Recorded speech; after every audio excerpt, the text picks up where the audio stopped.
ആദ്യമേ തന്നെ ഈ പരിശുദ്ധ ഭൂമിയിൽ എനിക്ക് സാക്ഷ്യം പറയാൻ അവസരം തന്ന പരിശുദ്ധ ദേവകുമാരനും കൃപാസനം മാതാവിനും ആദ്യമേ തന്നെ കോടാനുകോടി നന്ദി പറയുന്നു. എൻ്റെ പേര് സിജോ. ഞാൻ തൃശ്ശൂരിൽ നിന്നാണ് വരുന്നത്.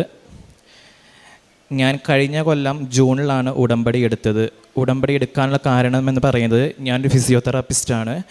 ഞാൻ പഠിച്ചിറങ്ങി കഴിഞ്ഞപ്പോൾ പുറത്തോട്ട് പോകണം എന്ന നല്ലൊരു ആഗ്രഹം ഉണ്ടായിരുന്നു എനിക്ക്.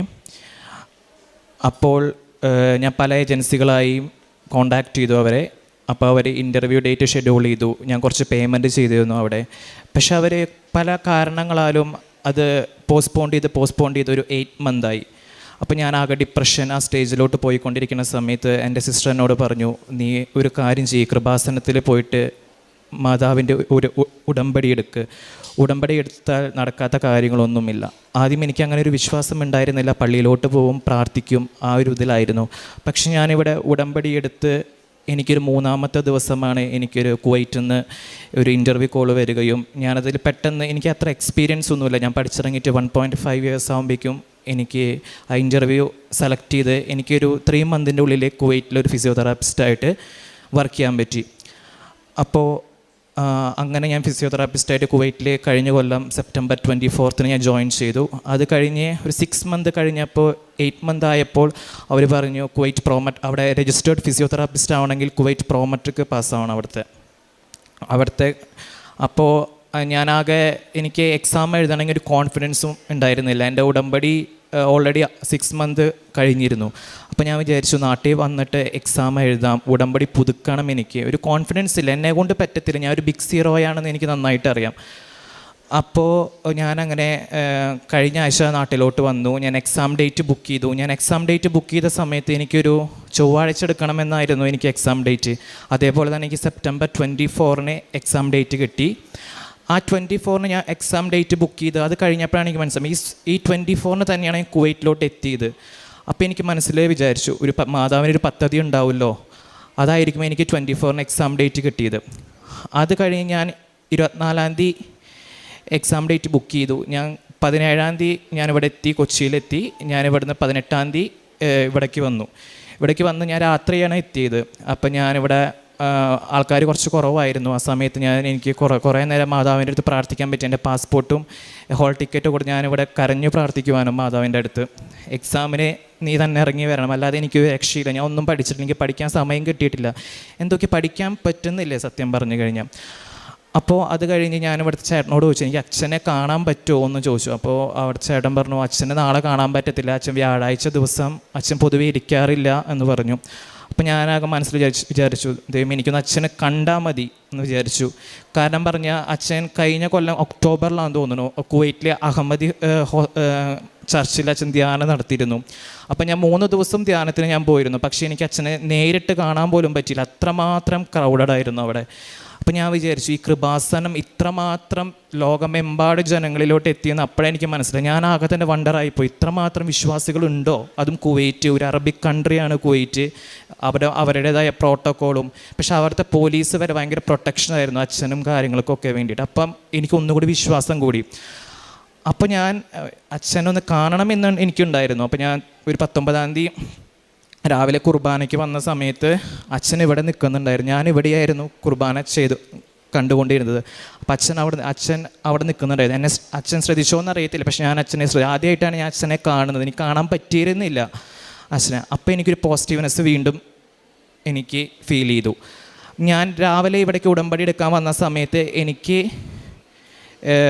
ടോക്കൺ നമ്പർ കിട്ടിയത് 25-ാം തീയതി. ഞാൻ ഒരു വർഷമായിട്ട് ഞാൻ പ്രാർത്ഥിക്കുമായിരുന്നു, ഞാൻ എക്സാം പാസ്സായി കഴിഞ്ഞാൽ പിറ്റേ ദിവസം വന്ന് സാക്ഷ്യം പറഞ്ഞില്ലെങ്കിൽ എനിക്ക് കുവൈറ്റത്തെ ജോലി വേണ്ട എന്ന് ഞാൻ സാക്ഷ്യത്തിൽ ഏർപ്പെടുത്തിയിരുന്നു. അതുപോലെ തന്നെ എനിക്ക് ടോക്കൺ നമ്പർ കിട്ടിയതും സെപ്റ്റംബർ 25, അതായത് ഇന്ന്. അപ്പം ഞാൻ മനസ്സിൽ വിചാരിച്ചു, എന്തോ മാതാവ് പദ്ധതി മനസ്സിൽ കൊണ്ടുപോയിട്ടുണ്ട്, അല്ലാതെ എനിക്ക് ടോക്കൺ നമ്പർ 25 കിട്ടത്തില്ല.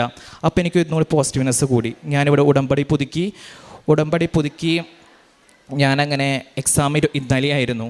അപ്പോൾ എക്സാമിന് പോകുന്ന സമയത്ത് എനിക്കാണെങ്കിൽ ഞാൻ പഠിക്കുന്നില്ല. എനിക്കൊന്നും പഠിച്ചാൽ തലയിൽ കയറുന്നില്ല, എന്തോ പോലെ അപ്പോൾ എന്നോട് എൻ്റെ റൂമിലൊരു ഫ്രണ്ട് ഉണ്ടായിരുന്നു. അപ്പോൾ ഞാൻ ഇരുന്ന് നിയോഗം എഴുതുക, പ്രാർത്ഥിക്കുക, കൊന്തെത്തിക്കുക, ജപമാല എത്തിക്കുക. എത്ര ജപമാല എത്തിച്ചു എന്ന് എനിക്ക് തന്നെ സത്യം പറഞ്ഞാൽ അറിയത്തില്ല. അത്രമാത്രം ജപമാല എത്തിച്ചു കൂട്ടി ഞാൻ. അപ്പോൾ എന്നോട് ഫ്രണ്ട് പറഞ്ഞു, നീ ഇങ്ങനെ ജപമാല എത്തിക്കാതെ നീ ഇങ്ങനെ നിയോഗങ്ങൾ എഴുതാതെ നീ ഇരുന്ന് പ്രാർത്ഥിക്കുക, പഠിക്കിരുന്നിട്ട് പഠിച്ചാലേ നിനക്ക് എക്സാം എഴുതാൻ പറ്റത്തുള്ളൂ, അല്ലാതെ നിനക്ക് ഒന്നും ചെയ്യാൻ പറ്റത്തില്ല സിജോ. ഇത് കുവൈറ്റത്തെ പ്രോമെട്രിക് എക്സാമാണ്, 3 പ്രാവശ്യം നമുക്ക് ലൈഫ് ലോങ് അറ്റൻഡ് ചെയ്യാൻ പറ്റത്തുള്ളൂ. എൻ്റെ ഫസ്റ്റ് ടൈമാണിത്. ഇത് പൊട്ടിക്കഴിഞ്ഞ് കഴിഞ്ഞാൽ പിന്നെ അവർ ഒരു അറ്റംപ്റ്റ് കൂടി ഞങ്ങൾക്ക് തരത്തുള്ളൂ. അത് കഴിഞ്ഞാൽ അവർ നാട്ടിലോട്ട് ടെർമിനേറ്റ് ചെയ്യും. അങ്ങനെയാണ് ശരിക്കും പറഞ്ഞാൽ. അപ്പോൾ എനിക്കാണെങ്കിൽ പഠിക്കാനാണെങ്കിൽ ഒന്നും പറ്റുന്നില്ല സത്യം പറഞ്ഞു കഴിഞ്ഞാൽ. അപ്പോൾ ഞാൻ ഇരുന്ന് പ്രാർത്ഥിക്കുവാണ്, ഇങ്ങനെ ഇരുന്നിട്ട് പ്രാർത്ഥിച്ചിരിക്കുവാണ് ദൈവം 24-ാം തീയതി എന്താവും എന്നുള്ളത്. ഞാൻ അങ്ങനെ എക്സാമിന് പോണ സമയത്ത് എൻ്റെ ഹോൾ ടിക്കറ്റ്, എൻ്റെ പാസ്പോർട്ട് ഞാൻ വിശ്വാസ പ്രമാണം ചൊല്ലി കൊന്തെത്തിച്ച് പള്ളിയിലോട്ട് പോയി അച്ഛൻ്റെ ബ്ലെസ്സിങ് വാങ്ങി. ഞാൻ ട്രിവാൻഡ്രത്താണ് എക്സാം എഴുതിയത്. ഞാൻ അച്ഛൻ്റെ ബ്ലെസ്സിങ് വാങ്ങി, അച്ഛൻ പോയി എക്സാം എഴുതിക്കോന്ന് പറഞ്ഞു. അപ്പം ഞാൻ എക്സാം പോണ സമയത്ത് ഞാൻ എൻ്റെ കയ്യിൽ എഴുതപ്പെടുന്ന തന്ന കാശുരൂപം, വെഞ്ചിച്ച ഉപ്പ്, തൈലം എല്ലാം ആയിട്ട് പോയത് എല്ലാം കുരിശ് വരച്ച് മാതാവിനെ പ്രാർത്ഥിച്ച് പോകുന്ന സമയത്ത് തന്നെ ഞാൻ പത്രങ്ങൾ ഓട്ടോക്കാരന് കൊടുക്കും. എക്സാം ഹാളിൽ കയറിയിട്ട് മുൻ എല്ലാവരും ഇരുന്ന് പഠിക്കുക. എനിക്കാണെങ്കിൽ എന്താ പഠിക്കണ്ടേ, എവിടുന്ന് തുടങ്ങണ്ടേ ഒന്നും എനിക്കറിയത്തില്ല. അപ്പോൾ ഞാൻ ഈ പത്രം കൊടുക്കുക. പത്രം കൊടുക്കുന്ന സമയത്ത് അവിടെ എല്ലാവരും നോക്കുന്നുണ്ട്, ഇയാളെന്താ പത്രം കൊടുക്കുന്നിരുന്ന് പഠിക്കാതെ. എനിക്ക് പഠിക്കാനാണെങ്കിൽ ഒരു വരുന്നില്ല, പ്രാർത്ഥിക്കാനാണെങ്കിൽ കൂടുതൽ വരുന്നത്. ഞാനാണെങ്കിൽ എക്സാം ഹാളിലോട്ട് കയറി. 3 മണിക്കൂറത്തെ എക്സാം ആയിരുന്നു അത്. ഞാൻ ഫസ്റ്റ് ക്വസ്റ്റ്യൻ അറ്റൻഡ് ചെയ്യുന്ന സമയത്ത് വിശ്വാസ പ്രമാണം ചൊല്ലിയിട്ടാണ് ചെയ്തത്. എൻ്റെ എക്സാം ആണെങ്കിലോ എനിക്കറിയത്തില്ല, ഓരോ ആൻസേഴ്സും എനിക്ക് പറഞ്ഞു തരുന്ന പോലെ ഫീൽ ആയത്. ഞാൻ പഠിച്ച ക്വസ്റ്റ്യൻസ് ആണെങ്കിലും ഒന്നും വന്നിട്ടില്ല. ഞാൻ ചില ക്വസ്റ്റ്യൻസ് ആണെങ്കിൽ എക്സ്പെക്റ്റ് ചെയ്തിട്ടുണ്ടായിരുന്നു, അതൊന്നും വന്നിട്ടില്ല. പക്ഷേ 3 മണിക്കൂറിൻ്റെ എക്സാം എൻ്റെ 1/2 മണിക്കൂർ കൊണ്ടാണ് കഴിഞ്ഞത്. ഞാൻ ബാക്കി 2.5 മണിക്കൂർ വെറുതെ ഇരിക്കുകയായിരുന്നു. ഞാൻ 2.5 മണിക്കൂർ വെറുതെ ഇരുന്നില്ല, 1/2 മണിക്കൂർ വിശ്വാസ പ്രമാണം ചൊല്ലി. എനിക്ക് എന്താ എഴുതണ്ടേ, ഞാൻ എഴുതിയത് ശരിയാണോ ഒന്നും എനിക്കറിയത്തില്ല. പക്ഷേ ഞാൻ എന്നാലും മാതാവ് പറഞ്ഞ എല്ലാ ക്വസ്റ്റ്യൻസും എഴുതി. അത് കഴിഞ്ഞപ്പോൾ 1 മണിക്കൂർ കഴിഞ്ഞ് 1.25 മണിക്കൂർ ഞാൻ ഹാളിൽ നിന്ന് ഞാൻ ഇറങ്ങിയ സമയത്ത് ഞാൻ വിചാരിച്ചു, എല്ലാവരും ഇരുന്ന് എക്സാം എഴുതുന്നു, 3 മണിക്കൂർ എക്സാം. അവർ ചോദിച്ചു എക്സാം കഴിഞ്ഞോ എന്ന് ചോദിച്ചു. ഞാൻ എക്സാം കഴിഞ്ഞു, എല്ലാം എഴുതിയെന്ന് വിശ്വസിക്കുന്നു. ഞാൻ ഇനി കുറച്ച് സമയം കൂടി അവിടെ ഇരുന്ന് കഴിഞ്ഞ് ചിലപ്പോൾ എൻ്റെ ആൻസേഴ്സ് വരും. അപ്പോൾ എൻ്റെ ആൻസേഴ്സ് തെറ്റായിരിക്കും എന്ന വിശ്വാസത്തോടെ ഞാൻ ഇറങ്ങിപ്പോയി. 1 മണിക്കൂർ 1.25 മണിക്കൂറിന് എക്സാം കഴിഞ്ഞ് എൻ്റെ 150 ക്വസ്റ്റ്യൻസ് കംപ്ലീറ്റ് ആയി. അത് കഴിഞ്ഞ് എന്നോട് അവർ പറഞ്ഞു 1 മണിക്കൂറിൻ്റെ റിസൾട്ട് വരും, വെയിറ്റ് ചെയ്യാൻ പറഞ്ഞു. എൻ്റെ റിസൾട്ട് ആണെങ്കിൽ 1 മണിക്കൂറിൻ്റെ വന്നില്ല. അപ്പോൾ അത് കഴിഞ്ഞപ്പോൾ ഫ്രണ്ട്സിൻ്റെ ഒക്കെ റിസൾട്ട് വന്നു. അപ്പോൾ കുറേ പേരൊക്കെ ഫെയിലായി, കുറച്ച് പേരൊക്കെ ജയിക്കുന്നുണ്ട്. ഞാൻ മാതാവിനോട് പ്രാർത്ഥിച്ചിത്ര മാത്രമേ ഉള്ളൂ, അങ്ങയുടെ ഹിതം എന്താണോ അതുപോലെ നിറവേറിയാലും മതി, തോൽവിയായാലും ജയമായാലും സന്തോഷത്തോടെ സ്വീകരിക്കുമെന്ന് മാത്രം ഞാൻ 1 വർഷമായിട്ട് പ്രാർത്ഥിച്ചിട്ടുള്ളൂ. എനിക്ക് അങ്ങനെയൊന്നുമില്ല. അപ്പോൾ ഞാൻ എൻ്റെ ഫ്രണ്ട് എന്നോട് പറഞ്ഞു, ഇങ്ങനെ പ്രാർത്ഥിക്കരുത്, എപ്പോഴും ഇങ്ങനെ പഠിച്ച് അവൻ എക്സാം എങ്ങനെയുണ്ടെന്ന് ചോദിച്ചു. ഞാൻ പറഞ്ഞു ടഫായിരുന്നു ശരിക്കും, എനിക്കറിയത്തില്ല. എനിക്ക് മാതാവ് ഓരോ ആൻസേഴ്സ് പറഞ്ഞു തരുമായിരുന്നു, അല്ലാതെ എൻ്റെ കഴിവ് കൊണ്ട് എന്തായാലും ജയിക്കത്തില്ല എന്നറിയാം. എക്സാം റിസൾട്ട് 2 മണിക്കൂറും കഴിഞ്ഞു, 3 മണിക്കൂറും കഴിഞ്ഞു, 4 മണിക്കൂറും കഴിഞ്ഞു. അപ്പോൾ കുവൈറ്റിൽ നിന്ന് ഇങ്ങനെ വിളിച്ചു തുടങ്ങി, എന്തായി റിസൾട്ട്. ഞാൻ പറഞ്ഞു റിസൾട്ട് ഇതുവരെയും വന്നിട്ടില്ല, എന്താ. അപ്പോൾ എന്നോട് പറഞ്ഞാൽ അപ്പോൾ എക്സാം റിസൾട്ട് വൈകുന്നത് ഫെയിലാവാനായിരിക്കും എന്ന് പറഞ്ഞു. അപ്പോൾ ഞാൻ അപ്പോഴും മനസ്സിലൊരു കോൺഫിഡൻസ് ഉണ്ടായിരുന്നു, എനിക്ക് ടോക്കൺ നമ്പർ 25 കിട്ടിയത്. അപ്പോൾ മനസ്സിൽ ആരോ പറയുന്നത് ജയിക്കുമെന്ന് പ്രതീക്ഷയുണ്ടായിരുന്നു. ഞാൻ പറഞ്ഞു ഒരു 60% മാർക്ക് എനിക്ക് മതി, അത്രയും ഞാൻ മനസ്സിലാഗ്രഹിച്ചുള്ളൂ സത്യം പറഞ്ഞു കഴിഞ്ഞാൽ. അപ്പോൾ റിസൾട്ട് 5 മണിക്കൂറും കഴിഞ്ഞു, 6 മണിക്കൂറും കഴിഞ്ഞു, റിസൾട്ട് വരുന്നില്ല. എനിക്കാണെങ്കിൽ ടെൻഷനായി. അപ്പോൾ ഞാൻ ഫെയിലാവുമെന്ന് ഞാൻ പ്രതീക്ഷിച്ചു. റിസൾട്ട് ഞാൻ പറഞ്ഞു മാതാവിൻ്റെ അടുത്ത് ഒരു 6:30 സമയത്ത്, മാതാവേ ഞാൻ ജപമാല ഞാൻ അതേ സമയം ഫുള്ളും അച്ഛൻ്റെ ധ്യാനം കൂടുമായിരുന്നു. ക്ലാസ്സിലിരുന്നിട്ട് അച്ഛൻ്റെ ധ്യാനം കൂടിക്കൊണ്ടിരിക്കുമായിരുന്നു. അപ്പോൾ ആ ധ്യാനം കഴിഞ്ഞു ജപമാല എത്തിക്കാൻ തുടങ്ങി. ജപമാല കഴിഞ്ഞിട്ടും റിസൾട്ട് വരുന്നില്ല. അപ്പോൾ ഞാൻ മാതാവിനോട് പറഞ്ഞു, മാതാവ് ഞാൻ ലാസ്റ്റ് ജപമാല ചൊല്ലാൻ പോവുകയാണ്, അത് കഴിഞ്ഞാൽ ഓൾറെഡി ഞാൻ ടിക്കറ്റൊക്കെ ഇവിടേക്ക് ബുക്ക് ചെയ്തിട്ടുണ്ട് കുവൈറ്റിൽ നിന്ന്. അത്ര പൈസ കൊടുത്തിട്ടാണ് ഫ്ലൈറ്റ് ടിക്കറ്റൊക്കെ എടുത്ത് ഇവിടെ വന്നത്. സാക്ഷ്യം പറയാൻ വേണ്ടി വരെ ഞാൻ ടിക്കറ്റ് ബുക്ക് ചെയ്ത്, ഇവിടെ റൂം ബുക്ക് ചെയ്ത്, എല്ലാം ബുക്കിങ് കഴിഞ്ഞു. ആ ഒരു കോൺഫിഡൻസിൻ്റെ പുറമെയാണ് മാത്രമാണ് ഞാൻ ഇതൊക്കെ ചെയ്തത്. അപ്പോൾ എന്നോട് ഫ്രണ്ട്സ് പറഞ്ഞു, ഇങ്ങനെ സിജോ എക്സാം പാസ്സാവുകയാണെങ്കിൽ സാക്ഷ്യം വന്ന് പറയണത് തീർച്ചയായിട്ടും. ഞാൻ എൻ്റെ കുറേ കൃപാസന വിശ്വാസികളുണ്ട് കുവൈറ്റിൽ, വലിയൊരു സംഘടന തന്നെ, കൃപാസന ഫോളോവേഴ്സ് എന്ന ഗ്രൂപ്പ്, ഒരു 3000 മെമ്പേഴ്സ് ഇതിലുണ്ട്. അതിൽ നയിക്കുന്ന ബാബു ബ്രദർ എന്ന ബ്രദറാണ്. ബ്രദറിനെ ഞാൻ പ്രയർ റിക്വസ്റ്റ് എന്നെല്ലാം ചെയ്തിരുന്നു. ബ്രദറും പറഞ്ഞു ഇങ്ങനെ പ്രാർത്ഥിച്ച് കാശ് രൂപം കൊണ്ട് എക്സാമിന് പോയാൽ മതി, തീർച്ചയായും ജയിക്കും, നീ പേടിക്കണ്ടാവെന്ന് പറഞ്ഞു. ഞാൻ ജപമാല എത്തിച്ച് കഴിയുമ്പോൾ എനിക്ക് നോട്ടിഫിക്കേഷൻ വരുവാണ്ട് എൻ്റെ ഫോണിൽ റിസൾട്ട് വന്നു എന്ന് പറഞ്ഞിട്ട് എനിക്കതിന് തുറക്കാനാണെങ്കിൽ പേടി. ഞാൻ ഓൾറെഡി വിചാരിച്ചു ഫെയിലാണ്. ഓൾറെഡി ഈ റിസൾട്ട് വൈകി വരുമ്പോൾ എല്ലാവരും പറഞ്ഞു ഫെയിലാവാൻ ചാൻസ് ഉണ്ട് സിജോ. അപ്പോൾ മനസ്സിൽ വരുന്നുണ്ട് എൻ്റെ കഴിവ് കൊണ്ട് എന്തായാലും ജയിക്കത്തില്ല, മാതാവിൻ്റെ കൃപ കൊണ്ട് തന്നെ വരണമെന്ന് ഉണ്ടായിരുന്നു. ഞാൻ റിസൾട്ട് വിശ്വാസ പ്രമാണം ചൊല്ലി ഞാൻ റിസൾട്ട് ഓപ്പൺ ചെയ്തു. റിസൾട്ട് ഓപ്പൺ ചെയ്തപ്പോൾ ഞാൻ വിചാരിച്ച 60% മാർക്കാണ്. ദൈവം എനിക്ക് തന്നത് 97.33% തന്ന് മാതാവ് എന്നെ അനുഗ്രഹിച്ചു. ഞാൻ തന്നെ എൻ്റെ തന്നെ റിസൾട്ടാണോ ഞാൻ ഒരു 2-3 പ്രാവശ്യം നോക്കിക്കൊണ്ടേയിരുന്നു. അപ്പോൾ സിജോ തന്നെ 97.3, അപ്പം കുവൈറ്റിൽ നിന്ന് വിളി വന്നു, കൺഗ്രാജുലേഷൻ പറഞ്ഞു. ഞാൻ പ്രതീക്ഷിച്ചില്ല ഇത്ര മാർക്ക് കിട്ടുമെന്ന്. ഞാൻ ജസ്റ്റ് പാസ്സാവും പോലും എന്ന് പ്രതീക്ഷിച്ചില്ല.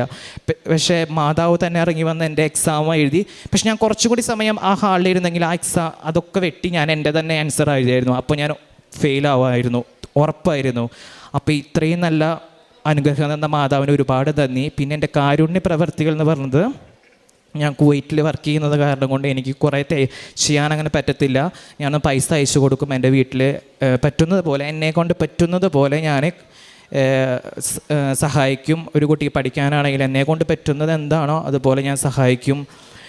പിന്നെ പത്രങ്ങളാണെങ്കിൽ ആദ്യമൊക്കെ കൊടുക്കാൻ കുറച്ച് ബുദ്ധിമുട്ടായിരുന്നു എനിക്ക് കൊടുക്കാൻ. പക്ഷേ ഈ പത്രങ്ങൾ കൊടുക്കുന്നത് മൂലമാണ് നമുക്ക് ഈ ദൈവം മാതാവ് അനുഗ്രഹങ്ങൾ വാരിക്കോരി തരുന്നത്. അപ്പോൾ ഞാൻ എക്സാമിന് ഹാളിൽ പോകുമ്പോഴും പത്രങ്ങൾ കൊടുക്കുവാനും എല്ലാം ചെയ്തിരുന്നു. പിന്നെ ഞാൻ ഫിസിയോതെറാപ്പിസ്റ്റ് ആയതുകൊണ്ട് രോഗികളെ നോക്കുന്നതിലും ഇപ്പോൾ ഒരു പേഷ്യൻ്റ് എന്നോട് വന്ന് പറയുവാണ് എനിക്ക് നല്ല വേദന എടുക്കുന്നുണ്ട്. അപ്പോൾ ഞാൻ അത് എൻ്റെ വേദനയായിട്ട് മാറി ഞാൻ അവരെ അത് ട്രീറ്റ് ചെയ്ത് അവരെ സന്തോഷിപ്പിച്ചിട്ട് ഞാൻ വിടാറുള്ളൂ. അപ്പോൾ ഇതൊക്കെയാണ് എൻ്റെ ലൈഫിൽ 1 വർഷം ഞാൻ ഉടമ്പടി ജീവിതത്തിൽ നടന്ന ഒരുപാട് അനുഗ്രഹങ്ങൾ. അപ്പോൾ ഞാൻ എല്ലാവരോടും പറയുകയാണ്, ഉടമ്പടി എടുത്ത ഒരു വ്യക്തി ജീവിതത്തിൽ എന്തൊരു പ്രതിസന്ധികളൂടെ കടന്നു പോയാലും, ജീവിതത്തിൽ ഒരുപാട് പ്രതിസന്ധികൾ നമുക്ക് വരും. പക്ഷേ നമ്മുടെ കൃപാസന മാതാവിനെ മുറുകെ പിടിച്ചാൽ എൻ്റെ ജീവിതം തന്നെ ഒരു വലിയ സാക്ഷിയാണ്. ഞാൻ ഒരിക്കലും പ്രതീക്ഷിച്ചില്ല ഇത്ര മാർക്ക് കിട്ടുമെന്നുള്ളത്. ഞാൻ ഫെയിലാകുന്ന പ്രതീക്ഷിച്ച മാർക്കാണ്, പക്ഷെ 97.3% തന്ന മാതാവ് എന്നെ അനുഗ്രഹിച്ചു. ഇത്രയും അനുഗ്രഹങ്ങൾ തന്ന കൃപാസന മാതാവിനും പരിശുദ്ധ തിരുക്കുമാരനും കോടാനുകോടി നന്ദി പറയുന്നു. മത്തായിയുടെ സുവിശേഷം 10-ാം അധ്യായം 30-31 തിരുവചനങ്ങൾ. നിങ്ങളുടെ തലയിലെ ഓരോ മുടിയിഴയും എണ്ണപ്പെട്ടിരിക്കുന്നു, അതിനാൽ ഭയപ്പെടേണ്ട, നിങ്ങൾ അനേകം കുരുവികളേക്കാൾ വിലയുള്ളവരാണല്ലോ. സിജോ എന്ന ഈ മകൻ്റെ സാക്ഷ്യം സാഗൂതം നമ്മൾ ശ്രവിക്കുകയായിരുന്നു. ഉടമ്പടി എടുക്കുന്ന ഒരു യുവാവിൻ്റെ ജീവിതത്തിൽ വരുന്ന നല്ല പരിവർത്തനം ഈ മകൻ്റെ സാക്ഷ്യത്തിലുടനീളം നമുക്ക് കാണുവാനാവും. ആഴപ്പെട്ട വിശ്വാസത്തിലേക്ക് പ്രവേശിക്കുന്നു, കുദാശ ജീവിതം ശക്തിപ്പെടുന്നു, വചനവായനയിലും അമ്മ മാതാവിനോടുള്ള ഭക്തിയിലും ജപമാല ചൊല്ലുന്നതിനും സ്ഥിരതയോടും തീഷ്ണതയോടും സമയം ചിലവഴിക്കുവാനും പ്രാർത്ഥിക്കുവാനും മകന് സാധിക്കുന്നു. പരീക്ഷയുടെ അവസാന നിമിഷങ്ങളിലും കഴിവിനെക്കുറിച്ചും പഠിക്കുവാനുള്ളതിനെക്കുറിച്ചുമല്ല, ദൈവനാമം മഹത്വപ്പെടുത്തിക്കൊണ്ട് വിജയം നേടുന്നതിന് നിരന്തരം പ്രാർത്ഥനയിൽ അമ്മ മാതാവിൽ തന്നെ അടിയറവ് വെച്ച് സമർപ്പിക്കുന്ന ജീവിതത്തെയാണ് സാക്ഷ്യത്തിൽ നമ്മൾ കാണുന്നത്. പ്രിയമുള്ളവരെ, മകൻ്റെ വാക്കുകളിൽ അവൻ ആവർത്തിച്ച് പറയുന്നുണ്ട്, ഒന്ന് എൻ്റെ കഴിവല്ല, ദൈവത്തിൻ്റെ കൃപയാണ് എനിക്ക് ഈ നേട്ടം, പരാജയപ്പെടുമെന്ന് കരുതിയ പരീക്ഷ നല്ല വിജയമാക്കി എനിക്ക് നേടിത്തന്നത്. രണ്ടാമത്തത്, പരിശുദ്ധമ്മ എന്നോട് നിരന്തരം കമ്മ്യൂണിക്കേറ്റ് ചെയ്യുന്നുണ്ടായിരുന്നു, സംവദിക്കുന്നുണ്ടായിരുന്നു. ഞാൻ പരീക്ഷയ്ക്കിരിക്കുമ്പോൾ ഓരോ നിമിഷവും എന്ത് ചെയ്യണം, എങ്ങനെ ചെയ്യണമെന്ന് എന്നോട് സംവദിക്കുന്ന ഒരമ്മയെ ഞാൻ ആ പരീക്ഷാമുറിയിൽ കാണുകയും എന്നോട് പറയുന്നതനുസരിച്ച് ഞാൻ ആ പരീക്ഷ പൂർത്തീകരിക്കുവാൻ ശ്രദ്ധിക്കുകയും ചെയ്തു. മറ്റൊന്ന്, സമയച്ചുരുക്കത്തിൻ്റെ അമ്മയെ പരീക്ഷാമുറിയിൽ ഞാൻ കണ്ടുമുട്ടി. 3 മണിക്കൂറുള്ള പരീക്ഷ ഏതാണ്ട് ഇനിയും 1/4 മണിക്കൂർ മിച്ചമുള്ളപ്പോൾ എഴുതിത്തീരും വിധം അത്ര വേഗതയിൽ എന്നെക്കൊണ്ട് ആ ഉത്തരങ്ങളെല്ലാം എഴുതിക്കുവാൻ തക്ക വിധത്തിൽ എന്നെ പ്രചോദിപ്പിച്ചതും നയിച്ചതും എന്നെക്കൊണ്ട് പരീക്ഷാ സമയം മുഴുവനും എഴുതിച്ചതും പരിശുദ്ധ അമ്മ മാതാവ് തന്നെയാണ്. വീണ്ടും മകന് ഉടമ്പടി പുതുക്കുവാനായി ലഭിച്ച 25 എന്ന ടോക്കൺ നമ്പർ, അത് മകൻ ഈ ദിവസവുമായാണ് ബന്ധിപ്പിക്കുക.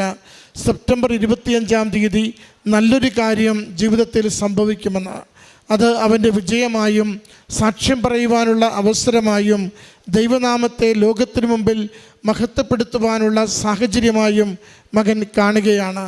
ധൈര്യത്തോടുകൂടി സന്തോഷത്തോടുകൂടി മകൻ പറയുന്നതും അമ്മ മാതാവിൽ ശരണപ്പെടുക എത്ര ഗൗരവമുള്ള, എത്ര ഭാരപ്പെട്ട, എത്ര തവണ പരിശ്രമിച്ച ഒരു വിഷയമാണെങ്കിലും അമ്മ മാതാവ് നമുക്ക് ആദ്യ അവസരങ്ങളിൽ തന്നെ ഏറ്റവും ചുരുങ്ങിയ സമയത്തിനുള്ളിൽ നമ്മുടെ കഴിവിനും സാധ്യതയ്ക്കും അപ്പുറം വേഗതയിൽ അത് അനുവദിച്ചു തരുവാൻ തിരുക്കുമാരനോട് പ്രാർത്ഥിക്കുമെന്ന്. ഇത് ഏതൊരു ഉടമ്പടി ജീവിതത്തിൻ്റെയും വിശ്വസിച്ച് പ്രാർത്ഥിക്കുന്നവർക്ക് ലഭിക്കുന്ന ദൈവാനുഭവത്തിൻ്റെ സാക്ഷ്യമാണ്. മറ്റൊന്ന്, ഈ ചെറുപ്പക്കാരൻ എത്ര തൻ്റെ ഇടത്തോടുകൂടി സന്തോഷത്തോടുകൂടി ദൈവനാമത്തെ ലോകത്തിനു മുമ്പിൽ പ്രഘോഷിക്കുകയും മഹത്വപ്പെടുത്തുകയും ചെയ്യുന്നു. ഇതാണ് ഉടമ്പടിയിലൂടെ ഈ കാലത്തിന് ലഭിക്കുന്ന പുണ്യം എന്ന് പറയുന്നതും. ജീവിതങ്ങളെ വിശുദ്ധീകരിക്കുവാൻ, വെളിച്ചത്തിൻ്റെ മക്കളായി ജീവിക്കുവാൻ, ലോകത്തിൽ ക്രിസ്തുവിൻ്റെ സാക്ഷികളായി ജീവിക്കുവാൻ അമ്മ മാതാവിൻ്റെ ഉടമ്പടി ജീവിതം നമ്മളെ ഓരോരുത്തരെയും ബലപ്പെടുത്തുന്നു. ഈ മകന് ലഭിച്ച എല്ലാ നന്മകൾക്കും അമ്മ മാതാവിനും തിരുക്കുമാരനും നന്ദി അർപ്പിച്ചുകൊണ്ട് കരഘോഷത്തോടുകൂടി ഈ സാക്ഷ്യം നമുക്ക് സമർപ്പിക്കാം.